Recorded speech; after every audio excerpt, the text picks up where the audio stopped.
Hey everybody, this is huge news. Watch this. Breaking news coming into the Situation Room right now. I want to go to CNN's Kristen Holmes for the latest information. Kristen, update our viewers on what you are learning.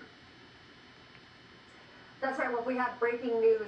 GSA Administrator Emily Murphy has sent a letter to Joe Biden ascertaining that he is the winner of the 2020 election and making those resources available to him.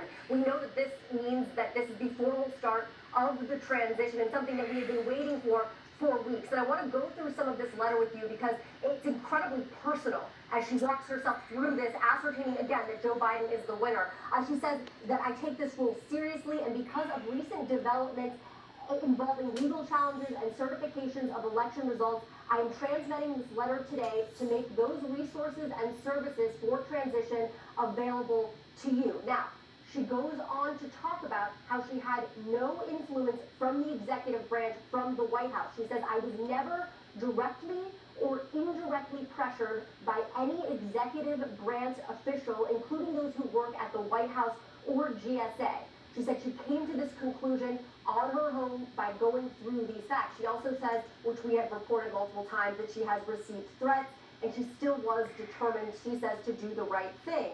And now I'm going to go through this and just bear with me here because it's breaking news, it's coming out. It says GSA does not dictate the outcome of legal disputes and recounts, nor does it determine whether such proceedings are reasonable or justified. These are issues that the Constitution, federal laws, and state laws leave to the election certification process and decisions by courts of competent jurisdiction. I do not think that an agency charged with improving federal procurement and property management should place itself above the constitutionally based election process. And I strongly urge Congress to consider amendments to the act. So this is huge here. Not only is she ascertaining the election, Joe Biden is now officially the president-elect, as we know, but now that formal process can take place. He will receive those funds, but she's also calling on Congress to not put someone else in this position here, saying that the person in charge of federal... Now I'm going to freeze that there because I also received a letter from Biden transition team here, as you can see, and reading the men and women I'm announcing today will be core members of my national security, foreign policy, and law enforcement team. They're experienced and crisis tested. They will keep us safe and secure. And they are leaders who look like America and reflect my core belief that America is back and that we lead not just by the example of our power, but by the power of our example. And that's to say one thing. Yes, yes, yes. Well, that's three things. But at any rate, I'm honored, President Biden writes, to introduce these 6 extraordinary individuals. Tony Blinken is Secretary of State.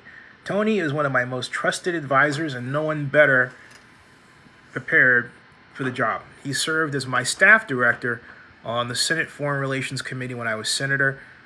He went on to serve as my national security advisor when I was vice president, and as Deputy Secretary of State under President Obama, continuing a lifelong dedication to public service. Tony is universally respected by those who know him, and with good reason. He is a principled, compassionate leader, and as America's top diplomat, he will help strengthen our State Department and represent how America is strongest when we lead with our values. Aniello Mayorkas, as Secretary of Homeland Security. The son of refugees, Ali will be the first Latino and immigrant to head the Department of Homeland Security.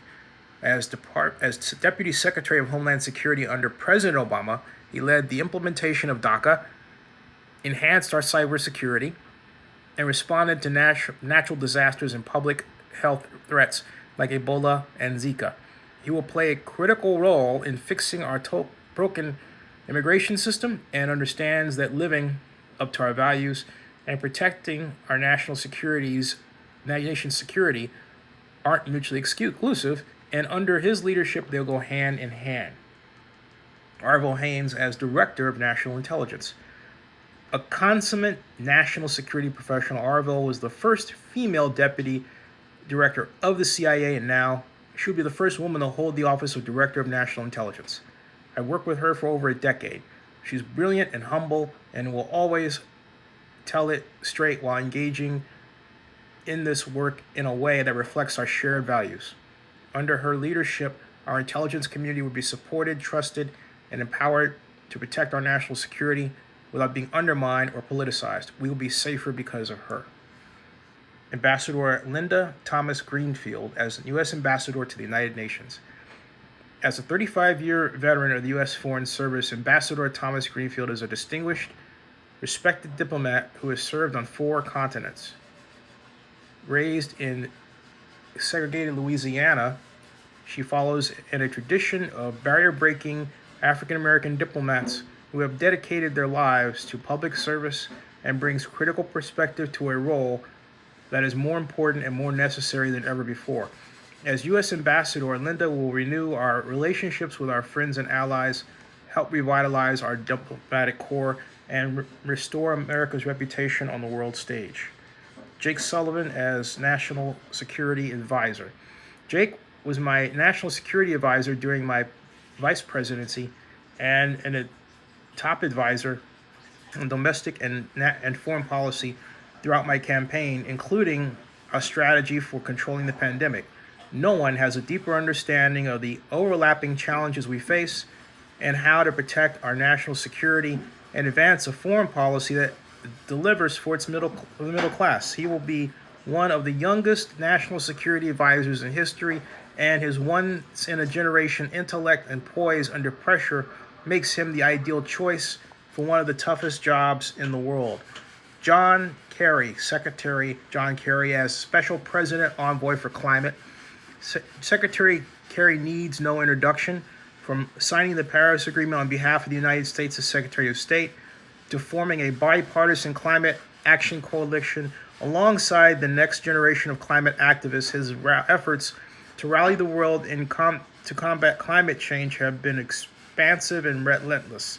Now I've asked him to return to government to get America back on track to address one of the most urgent national security threats we face, the climate crisis. The role is the first of its kind, the first cabinet-level position, and the first climate change has had a seat at the table on the National Security Council. There could be no one better suited to meet this moment. The team will be ready to take our nation's greatest challenges on day one, which is important because there's no time to waste when it comes to national security. In addition, these great Americans, adding these great Americans to my team, I hope my message is loud and clear. America is back, and America is ready to lead. Thank you for all you do, Joe Biden. And on top of that, folks, I was part of the press conference where John Kerry spoke, and here's what he said during the Democratic National Convention.